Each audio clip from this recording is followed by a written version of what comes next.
বাংলাদেশে যদি কয়েকজন লিজেন্ড অভিনেতার নাম বলা হয় তাহলে তাদের মধ্যেই একজন জাহিদ হাসান। সেই 90 দশক থেকে এই অভিনেতা কাজ করে যাচ্ছেন। তার ঝুলিতে রয়েছে অসংখ্য পুরস্কার, কিন্তু সম্প্রতি সময়ে এই অভিনেতা একটি বক্তব্যের কারণে তোপের মুখে পড়েন। বিস্তারিত জানাচ্ছি, তার আগে আপনি যদি আমার চ্যানেলে নতুন হয়ে থাকেন তাহলে চ্যানেলটি সাবস্ক্রাইব করে পাশেই থাকুন। ধন্যবাদ।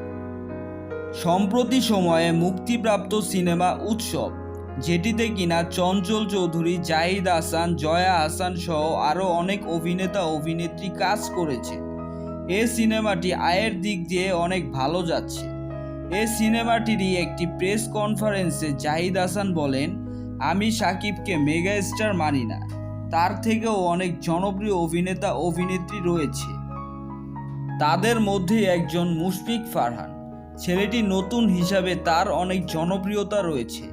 তার ক্যারিয়ার যদি শাকিবের মতো হয় তাহলে আমার বিশ্বাস ও শাকিবকেও ছাড়িয়ে যাবে। সো ভিউয়ার্স, এ বিষয়ে আপনার কি মতামত কমেন্ট করে জানাতে ভুলবেন না। ধন্যবাদ।